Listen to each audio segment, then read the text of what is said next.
Horror कहानियां थी। खून का बदला। अपनी जिंदगी भर की कमाई लगाकर सुमन और अखिल ने एक छोटा सा नया घर बनाया था, लेकिन उस घर में आने के बाद उसके साथ क्या हो सकता था, इस बात का अंदाजा उन दोनों को था ही नहीं। अभी इस घर में आए हुए उन्हें 2 दिन भी नहीं हुए थे।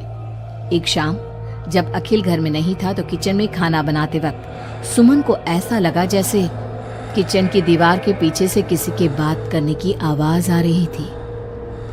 कौन हो सकता है यहाँ पर? इतना धीरे धीरे कौन बात कर रहा है? सुमन दीवार से कान लगाकर बात सुनने की कोशिश करती है, लेकिन उसे कुछ सुनाई नहीं देता। तभी अचानक घर की लाइट चली जाती है और दरवाजे पर जोर जोर से दस्तक देने की आवाज आती है। सुमन दरवाजे की तरफ दौड़ कर जाती है, लेकिन दरवाजा खोलने से पहले कोई आवाज उसके कान में धीरे से सुनाई पड़ती है। सुमन, मैं यहाँ हूँ, तुम्हारे घर में। सुमन जोर से चीखती है और दरवाजा नहीं खोलती। दरवाजे की बजने की आवाज धीरे धीरे तेज होने लगती है। सुमन लड़खड़ाते कदमों से आगे बढ़ती है और झटके के साथ दरवाजा खोलकर अपनी आंखें बंद कर लेती है। तभी अचानक से अखिल की आवाज सुनकर उसे होश आता है। सुमन, क्या हुआ? तुम इतनी घबराई हुई क्यों हो? अखिल, वो लाइट चली गई और कोई है इस घर में। अखिल, मुझे बहुत डर लग रहा है। वो किचन की दीवार के पीछे से किसी की आवाज आ रही थी। कैसी बात कर रही हो? तुमने खुद सारे लाइट की स्विच ऑफ किए हुए हैं। देखो, लाइट तो आ रही है। सुमन, तुमने घर में अंधेरा क्यों किया हुआ है? और किसकी आवाजें आ रही थी? चलो चलो, मैं जाकर चेक करता हूँ। नहीं अखिल, मैंने लाइट ऑफ नहीं की। और मैं क्यों लाइट ऑफ करूंगी? ये देखो, ध्यान से देखो, घर के सारे स्विच ऑफ हैं। तुम भी ना कमाल करती हो सुमन। तुम्हारी तबीयत तो ठीक है? ये देखकर सुमन और भी ज्यादा डर जाती है कि सच में लाइट की सारे स्विच बंद थे। सुमन समझ नहीं पा रही थी कि ये सब किसने किया होगा। ठीक उसी वक्त अखिल किचन की तरफ जाता है और सुमन को ऐसा लगा जैसे पीछे से किसी ने उसके कंधे पर हाथ रखा। उसने जैसे ही पलट कर देखा, एक साया उसके घर के दरवाजे से बाहर निकलता हुआ नजर आया। अखिल, अखिल यहाँ आओ, देखो कोई तो है। अभी अभी मैंने उसे बाहर जाते हुए देखा है। सुमन, मुझे लगता है कि तुम्हारी तबीयत ठीक नहीं है। अरे, मैंने किचन में भी जाकर देखा। पास वाले घर में जो लोग हैं ना, उनसे बात करने की आवाज आ रही है। एक काम करो, तुम जाकर आराम करो, मैं खाना खुद परोस कर खा लूंगा। ओके? तुम बेडरूम में जाओ। जाओ। नहीं अखिल, मैं अकेले नहीं जाऊंगी और अब इस घर में मैं एक दिन भी नहीं रहना चाहती। थोड़ी देर के बाद सुमन और अखिल दोनों ही बेडरूम में जाकर सो जाते हैं।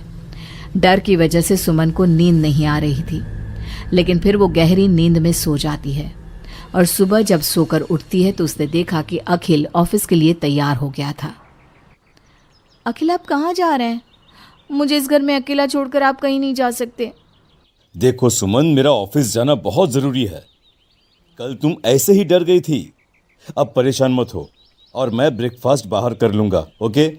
जब तुम्हारी तबीयत ठीक लगे तो तुम खाना बनाकर खा लेना।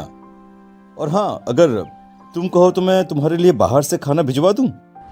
नहीं अखिल, उसकी कोई जरूरत नहीं है। मैं अपने लिए खाना बना लूंगी, लेकिन मुझे डर लग रहा है। डरने की कोई बात नहीं है। अभी मैं चलता हूँ, तुम अपना ख्याल रखना। चलो, गुड बाय। अखिल के जाने के बाद सुमन बाथरूम में नहाने के लिए चली जाती है और शावर ऑन करती है। नहाते नहाते सुमन को एहसास होता है कि शावर से पानी की जगह खून गिर रहा था। उसने घबराकर सामने लगे मिरर में देखा और ये देखकर उसके पैरों तले जमीन खिसक गई कि वो पूरी तरह सर से पैर तक खून में भीग चुकी थी। सुमन भागकर बाहर आती है। उसे अपने घर का पूरा फर्नीचर जला हुआ नजर आता है और उसके ठीक सामने खड़ी हुई थी एक औरत जिसने दुल्हन के कपड़े पहने हुए थे। उसके चेहरे पर लंबा सा घूंघट था और उसके शरीर से खून टपक रहा था। कौन हो तुम और क्या चाहती हो मुझसे? यहाँ क्यों आई हो तुम? मैं तुमसे तुम्हारा पति चाहती हूँ। मुझे अपना पति दे दो और मैं वापस चली जाऊंगी। लेकिन मेरा पति? अखिल, मेरा मतलब तुम्हें मेरा पति क्यों चाहिए? हमने क्या बिगाड़ा है तुम्हारा? तुमने नहीं, हर सुहागन औरत मेरी दुश्मन है, और जब भी मेरी आंखों के सामने कोई औरत अपने पति के साथ नजर आती है तो मैं उसे जिंदा नहीं छोड़ती। लेकिन तुम ऐसा क्यों करती हो? और प्लीज मैं तुम्हारे आगे हाथ जोड़ती हूँ, तुम मुझे और अखिल को जाने दो। हम दोनों हमेशा के लिए ये घर छोड़कर चले जाएंगे। अब ऐसा नहीं हो सकता। एक बार जो इस जमीन के आसपास से गुजर जाता है उससे फिर हमेशा के लिए मेरे साथ इस जमीन के नीचे मेरी दुनिया में चलना पड़ता है। और तुमने इस जमीन के ऊपर अपना घर बनाकर अपनी दुनिया बसाने की कोशिश कर ली। अचानक से वो औरत सुमन को उसके बाल पकड़कर जमीन पर घसीटने लगती है। सुमन दर्द से जोर जोर से चीखती है, लेकिन उसकी आवाज उसके घर की दीवारों के अंदर दब कर रह जाती है। अब बाकी दूसरी औरतों की तरह मैं तुम्हें भी इस घर की दीवारों के नीचे दफन कर दूंगी और तुम्हारे पति को हमेशा के लिए अपना पति बना लूंगी।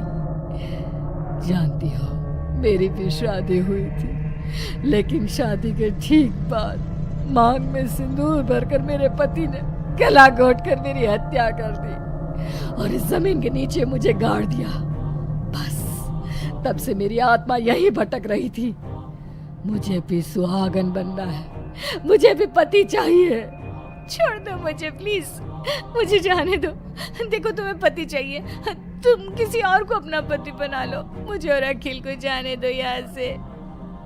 लेकिन वो औरत सुमन को लेकर वहां से गायब हो जाती है। शाम को जब अखिल ऑफिस से लौट कर आता है, डोरबेल बजाता है, तभी मुस्कुराते हुए सुमन दरवाजा खोलती है। दरअसल सुमन के शरीर के अंदर अब उस औरत की आत्मा थी, लेकिन अखिल का चेहरा देखते ही सुमन के शरीर के अंदर एक हरकत होती है और वो अचानक से नाराज हो जाती है। क्या हुआ सुमन? आज तो ठीक हो ना? तुम्हारी तबीयत भी ठीक लग रही है आज तो। गुड। मुझे नहीं पता था कि तू आने वाला है यहाँ, वरना तो मैं तेरी मौत का सारा इंतजाम करके रखती। क्या हुआ? अब मेरी बात का जवाब नहीं दोगी क्या? नाराज हो मुझसे किसी बात पर? हाँ? ऐसी तो कोई बात नहीं है। जाओ, डाइनिंग टेबल पर तुम्हारा फेवरेट खाना लगा दिया है, जाकर खा लो। हाँ, खुशबू तो बहुत अच्छी आ रही है।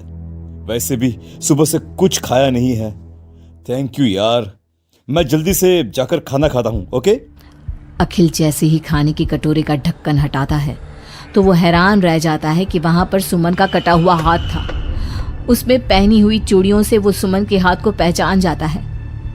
खाने की जगह सुमन के शरीर के छोटे छोटे टुकड़े काटकर उस आत्मा ने अखिल के सामने परोस दिए थे।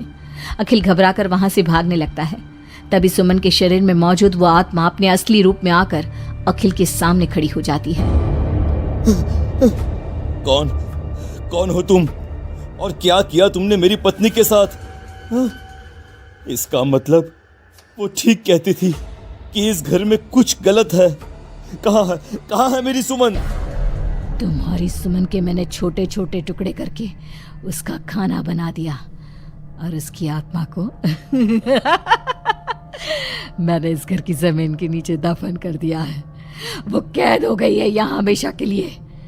तुम भी उसके पास जाना चाहते हो? मगर क्यों किया तुमने ऐसा? क्या दुश्मनी थी तुम्हारी और मेरी पत्नी? पहले तो मैंने तेरी पत्नी को सिर्फ इसलिए मारा क्योंकि मैं तुझे अपना पति बनाना चाहती थी। मेरी आत्मा जो पूरे एक जन्म से किसी से शादी करने के लिए तड़प रही है, उसकी हसरत पूरी करना चाहती थी मैं। और इसलिए मैंने तेरी पत्नी का रूप लेकर तेरे साथ रहने के बारे में सोचा। लेकिन जानता है, अब मैं तुझे जिंदा नहीं छोड़ूंगी। लेकिन क्यों? देखो तुमने सुमन के साथ जो भी किया, मुझे जाने दो यहाँ से प्लीज। अखिल भागने लगता है, लेकिन घर का दरवाजा अब लॉक हो चुका था। अब तो भाग कर नहीं जा सकता। मेरे हाथ तेरे खून से रंगने के लिए बेचैन हो रहे हैं।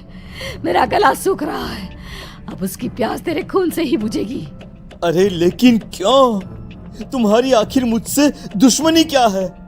आत्मा अखिल की बात का कोई जवाब नहीं देती और अपने लंबे नाखून उसके गले में गड़ाकर उसके शरीर को खा जाती है और उसके बाद जोर से हंसते हुए कहती है,